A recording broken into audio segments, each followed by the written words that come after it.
प्रधानमंत्री नरेंद्र मोदी की चाटुकार मीडिया ने बेहूदगी और बेशर्मी की तमाम हदों को पार कर दिया दोस्तों। एएनआई के इस कार्यक्रम में इस बात की वकालत की जा रही थी कि प्रधानमंत्री नरेंद्र मोदी ध्रुव राठी, अभिसार शर्मा और रवीश कुमार का इलाज क्यों नहीं करते।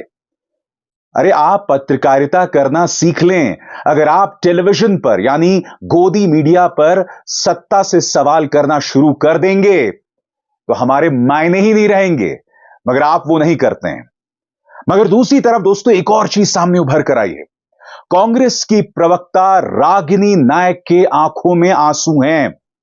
वो इंडिया टीवी के संपादक रजत शर्मा पर एक कार्यक्रम के दौरान बदजुबानी, बेहुदा भाषा या ये कहा जाए गाली देने का आरोप लगा रही हैं।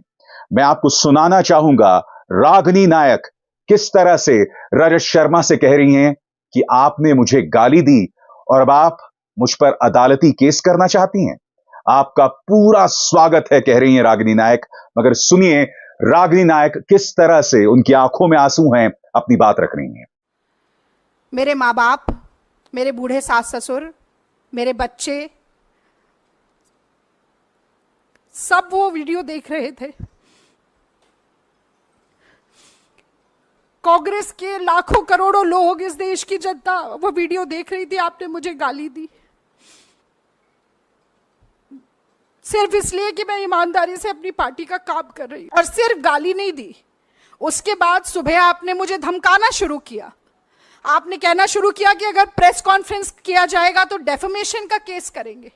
मतलब आप चोरी करें, उसके बाद आप सीना चोरी करें। आपको लगता है कि धमकाने से हम डर जाएंगे? और ये आंसू सिर्फ इसलिए नहीं है कि मेरा अपमान हुआ है, ये आंसू इसलिए है कि आप सोचते हैं कि सत्ता का घमंड इतना है, अहंकार इतना है। आपको लगता है कि आप कुछ भी करेंगे और बच के निकल जाएंगे क्योंकि मोदी जी का हाथ आपके ऊपर है। आप गाली दें, उसके बाद आप कहें कि आप ही डेफेमेशन का केस करेंगे और कांग्रेस पार्टी पीछे हट जाएगी। मैं आपको बतला दूं दोस्तों, रागिनी नायक के इस बयान के मुताबिक उन्होंने बाकायदा पुलिस स्टेशन में रजत शर्मा के खिलाफ केस भी दर्ज कर दिया है। और दूसरी तरफ इंडिया टीवी की तरफ से रागिनी नायक को और पवन खेरा को और जयराम रमेश को, जो कि कांग्रेस के नेता हैं, उन्हें चेतावनी दी गई है। यहां तक कि यह भी कहा गया है कि अब आपसे अदालत में मुलाकात होगी। क्या इंडिया टीवी के संपादक ने रागिनी नायक को भद्दी गाली दी? मैंने बात औपचारिक तौर पर कही है कि अगर रागिनी नायक के साथ कोई नाइंसाफी हुई है, अगर भद्दी भाषा का इस्तेमाल किया गया है, तो मैं रागिनी नायक के साथ हूं। मैं हर उस महिला के साथ हूं जिसके साथ नाइंसाफी हुई है, जिसके खिलाफ बदजुबानी या भद्दी भाषा का इस्तेमाल किया जाता है। मैंने भी वो वीडियो देखा है जो रागिनी नायक ने अपने सोशल मीडिया हैंडल पर पेश किया है। मैंने ध्यान से सुनने की कोशिश की। मुद्दा यह नहीं कि रजत जी ने क्या कहा है। रजत जी के साथ मैं काम कर चुका हूं। मैं उन्हें एक सज्जन के तौर पर मानता हूं। हालांकि उनकी पत्रकारिता के बारे में मेरी कोई बहुत अच्छी राय नहीं है, और क्यों नहीं है कुछ देर बाद बताऊंगा। मेरा यह मानना है कि इस मामले की जांच होनी चाहिए। अगर इंडिया टीवी रागिनी नायक या कांग्रेस को अदालत में ले जाना चाहती है तो कांग्रेस को अपना पक्ष रखना चाहिए। मगर आज मुद्दा सिर्फ वो नहीं है दोस्तों। जिस टेलीविजन क्लिपिंग का हवाला रागिनी नायक दे रही हैं और अपने बचाव में रजत शर्मा ने जिस टेलीविजन क्लिप का हवाला दिया है, उसमें मैंने एक चीज को नोटिस किया दोस्तों। एक चीज पर मेरी निगाह गई। उस बहस के दौरान रजत शर्मा ये बार बार कह रहे थे रागिनी नायक से कि मैं आपसे मुंह नहीं लगना चाहता, मैं आपसे बहस नहीं करना चाहता। सबसे बड़ी बात, रजत शर्मा ऐसा क्यों कर रहे थे? भाई आपने एक मेहमान को बुलाया है, आप इस अंदाज में भाजपा के प्रवक्ता से तो बात नहीं करते ना। तो फिर आप कांग्रेस की प्रवक्ता से ऐसा क्यों कह रहे थे कि मैं आपसे मुंह नहीं लगना चाहता हूं? सबसे बड़ी बात, पिछले 8-9 सालों में तमाम न्यूज चैनल डिबेट्स में क्या कभी आपने देखा है कि कोई गोदी मीडिया न्यूज एंकर सत्ता पर बैठी भाजपा से भिड़ रहा हो, उससे सवाल कर रहा हो, लगातार सवाल कर रहा हो? ये लोग लगातार सिर्फ विपक्ष से ही भिड़ रहे होते हैं। तो मेरा रजत जी से सवाल, आपने ऐसा क्यों कहा कि मैं आपसे मुंह नहीं लगना चाहता? यह कौन सी मानसिकता है? मैं जानता हूं कि भारतीय जनता पार्टी से जो आपका रिश्ता है उसका एक इतिहास है। चाहे आरएसएस से आपके ताल्लुकात हों, चाहे कॉलेज के जमाने से अरुण जेटली से आपके जो ताल्लुकात थे, फिर दिल्ली के क्रिकेट संघ का जो आपको अध्यक्ष बना दिया गया था, इस सरकार ने न जाने कितने पुरस्कारों से आपको नवाजा, और सबसे बड़ी बात, प्रधानमंत्री नरेंद्र मोदी की तारीफ में जो हाल ही में आपने कसीदे पढ़े, जिसका जिक्र मैं आगे जाके करूंगा। मगर आज मैं आपके सामने एक और चीज लेकर आया हूं दोस्तों। एएनआई के कार्यक्रम में उनकी जो संपादक हैं स्मिता प्रकाश, वो ये कहती हैं कि यूट्यूबर्स की लिस्ट में टॉप 25 में मोदी समर्थक पत्रकारों का कहीं नाम नहीं है। वो बाकायदा कहती हैं कि नंबर 1 पर अभिसार हैं, उसके बाद रवीश हैं, उसके बाद ध्रुव राठी हैं। मगर आगे जाकर जो वो कहती हैं वो बहुत खतरनाक है। वो ये कहती हैं कि सरकार इनका इलाज क्यों नहीं करती। मैं चाहूंगा आप ध्यान से सुने और फिर आप बताएं कि ये क्या कहने की कोशिश कर रही थी। सुनिए। That's too harsh. About when you were It's talking about Dhruv Rathi and all, na, this is what it is. This is the top among the top, na, those who are doing. Number 3 पे अभिसार Sharma, number 4 पे Ravish Kumar official, number 5 पे Dhruv Rathee. Ajit Anjum is 11. Has not been able to deal with an ecosystem or promote an ecosystem to put its point of view. आज ये लोग पत्रकारिता के नाम पर ढोंग करते हैं, सिर्फ प्रधानमंत्री नरेंद्र मोदी की भक्ति करते हैं। इनफैक्ट जब इन मोहतरमा ने प्रधानमंत्री नरेंद्र मोदी का इंटरव्यू किया था तो पहला सवाल जानते हैं क्या था? कि भाई ये चुनाव तो है औपचारिकता के नाते, जबकि आप जानते हैं कि भारतीय जनता पार्टी जो है बहुमत से 32 सीटें दूर रह गई थी। सुनिए इन्होंने अपने इंटरव्यू में पहला सवाल क्या किया था, देखिए। मेरा पहला सवाल होगा ये कि क्या ये चुनाव महज एक फॉर्मेलिटी है? तो एक तरफ भारतीय जनता पार्टी की ये जमकर चाटुकारिता, मगर दूसरी तरफ वो खतरनाक सोच कि आप अभिसार शर्मा का इलाज क्यों नहीं करते, आप ध्रुव राठी का इलाज क्यों नहीं करते, या रवीश का कोई इलाज क्यों नहीं करते। जहां तक मेरी बात है तो मैं आपको बतलाना चाहूंगा, पिछले 10 सालों में मुझ पर झूठे इनकम टैक्स के केसेस किए गए, जिसे मैंने लड़ा और मैंने जीता। न सिर्फ मुझ पर निशाना साधा गया, आप में से कई लोग जानते हैं कि मेरे परिवार को भी नहीं बख्शा गया। उसके बाद HW न्यूज जिस संस्था के साथ में जुड़ा हुआ था, उस पर इनकम टैक्स की रेड मारे गए, उसे इतना परेशान किया गया कि वो चैनल ही बंद हो गया। न्यूज क्लिक सबसे पहले ईडी रेड मारता है, उसके बाद इनकम टैक्स की रेड मारी जाती है उस पर, और फिर आतंकवाद विरोधी दस्ता हमारे घरों में घुसता है। प्रबीर पुरकायस जो कि न्यूज क्लिक के संपादक हैं, उन्हें आतंकवाद की धाराओं में जेल में भेज दिया जाता है।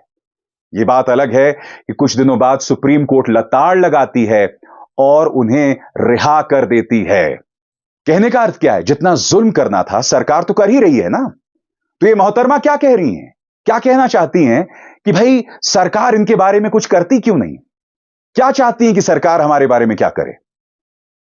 हकीकत यह है दोस्तों कि दुनिया भर में हमारा मीडिया बदनाम है, और इतनी तेजी से हमारे मीडिया के चरित्र में परिवर्तन आया था, किसी ने कल्पना भी नहीं की थी। 2014 से पहले इसी मीडिया ने सत्ता से आंखों में आंखें डालकर सवाल किए थे। उस वक्त मुझे लगता था कि हमारा मीडिया साहसी था, नहीं, ये कहीं ना कहीं उस वक्त की सरकार के रहमो करम थे। अगर उन्होंने भी कड़ाई से वही तमाम हरकतें की होती जो पिछले 10 सालों से मोदी सरकार कर रही है, तो शायद उस वक्त भी मीडिया ये सवाल नहीं करता जो कर रहा था 2014 से पहले। इसका मतलब इस देश के अंदर मीडिया की आजादी एक ढकोसला है, सवाल करना अपने आप में बहुत साहसी है। इसीलिए इनका जो गोदी मीडिया है, इनका जो चाटुकार मीडिया है, वो इस बात की वकालत कर रहा है कि अभिसार, रवीश और ध्रुव का इलाज क्यों नहीं करती सरकार। मगर इस बयान को आप आइसोलेशन में मत देखिए, अलहदगी में मत देखिए दोस्तों। याद कीजिए आज तक से इंटरव्यू में प्रधानमंत्री ने क्या कहा था। प्रधानमंत्री ने कहा था कि इस इकोसिस्टम का इलाज मैं ही करूंगा, क्योंकि आज तक का बैठा पत्रकार उनसे यह सवाल कर रहा था कि प्रधानमंत्री आज हमने आपसे सारे कठिन सवाल किए। बदले में प्रधानमंत्री कहते नहीं, ये जो आप कठिन सवाल करते हैं ना, आप पर दबाव होता है खुद को पत्रकार साबित करने का, और यह दबाव आपको आता है एक इकोसिस्टम से। इकोसिस्टम यानी वो पत्रकार जो सत्ता से सवाल करते हैं, जो पत्रकारिता का धर्म का निर्वहन कर रहे हैं। प्रधानमंत्री ने उस वक्त इन पत्रकारों के इलाज की बात की थी। और अब जब नतीजे आ गए हैं तो इनके चाटुकार बैठकर ये तमाम बातें कर रहे हैं कि इनका इलाज क्यों नहीं होता। बहरहाल कार्यक्रम की शुरुआत में मैं बात रजत जी की कर रहा था। मैं आपको बतला चुका हूं, ये मेरे बॉस रहे, निहायत ही सज्जन आदमी हैं, इसीलिए वो जो मैंने सुना था उस पर मुझे विश्वास नहीं हुआ। मैं फिर कहूंगा, दूध का दूध और पानी का पानी हो, इसकी जांच हो, इसकी फॉरेंसिक जांच हो कि उन्होंने क्या कहा, वो बात सामने आ जाए। मगर सबसे शॉकिंग बात, रजत जी बेशक सज्जन हो मगर इनकी पत्रकारिता के बारे में नहीं कहा जा सकता। याद कीजिए किस तरह से प्रधानमंत्री नरेंद्र मोदी की चाटुकारिता कर रहे थे, सुनिए खुद। इन्होंने जैसे शादी का कार्ड छापते हैं ऐसे शादी का प्रोग्राम छापा है। इन्होंने लिखा 1 जून को मेहंदी और 2 को केजरीवाल की विदाई,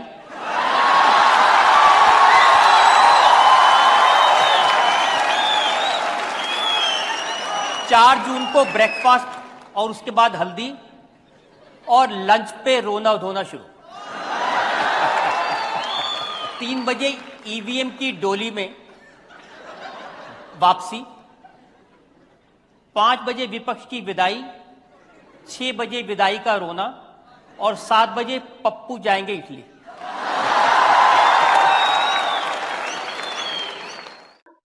बहरहाल दोस्तों, कांग्रेस ने स्पष्ट कर दिया है कि हम इंडिया टीवी के किसी भी बहस में अब हिस्सा नहीं लेंगे, उसमें शिरकत नहीं करेंगे। अब उनका कोई भी प्रवक्ता इंडिया टीवी के चैनल में नहीं जाएगा। देर आए दुरुस्त आए, मुद्दा सिर्फ इंडिया टीवी का नहीं है। आप जानते हैं ये वो चैनल्स हैं जो भारतीय जनता पार्टी को उत्तर प्रदेश में 80 में से 78 सीटें दे रहे थे। 80 में से 78, और इनमें इतनी भी शर्म नहीं है। और जब नतीजे आए, आपने देखा कि समाजवादी पार्टी गठबंधन को 43 सीटें मिली, 43 सीट्स, जमीन आसमान का फर्क। कितने लोगों ने माफी मांगी बताइए?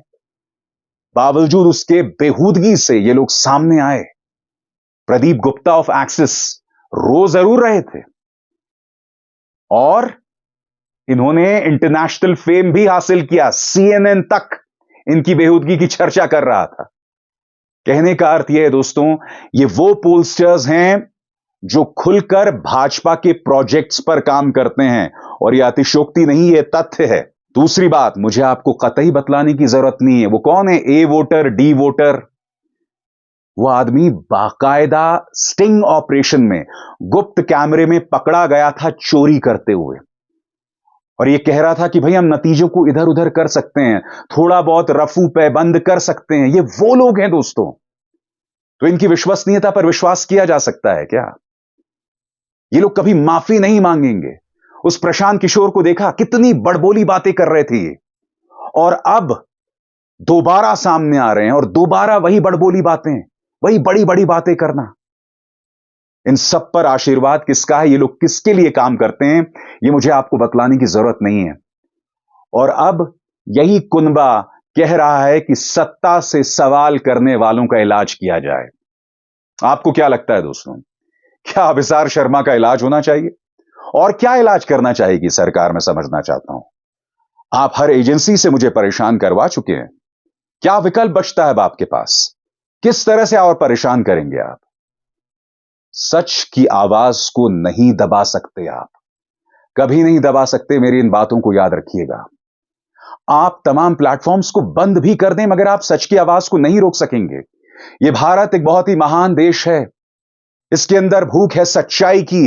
उस भूख को आप खत्म नहीं कर सकते। जितना आप उस भूख को दबाइएगा उतना वो काउंटर प्रोडक्टिव, आपके लिए घातक साबित होगा। और हां, जाते जाते एक और बात, और यह मैं अपनी बिरादरी के लिए कहना चाहता हूं।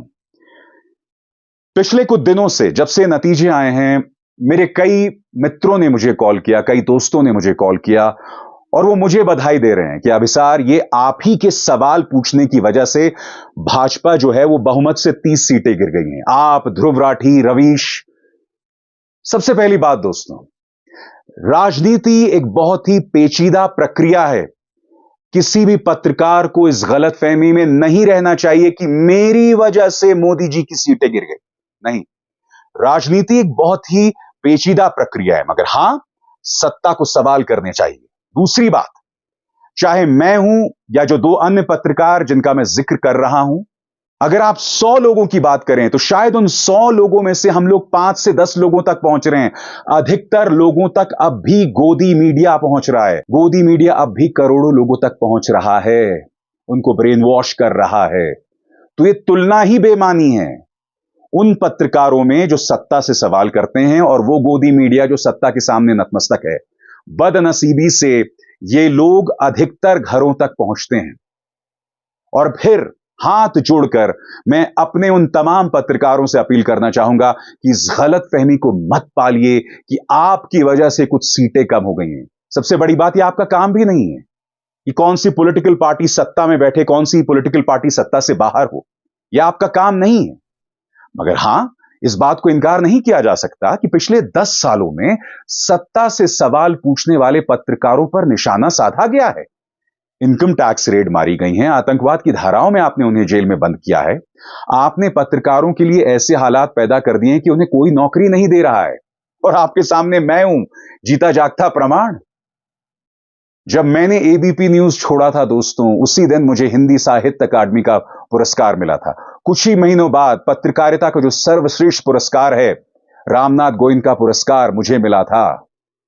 और आज मुख्य धारा के न्यूज चैनल्स में मेरे लिए कोई जगह नहीं है। मुझे भूल जाइए, रवीश के लिए कोई जगह नहीं है जो कि मैग्सेसे पुरस्कार से सम्मानित हैं।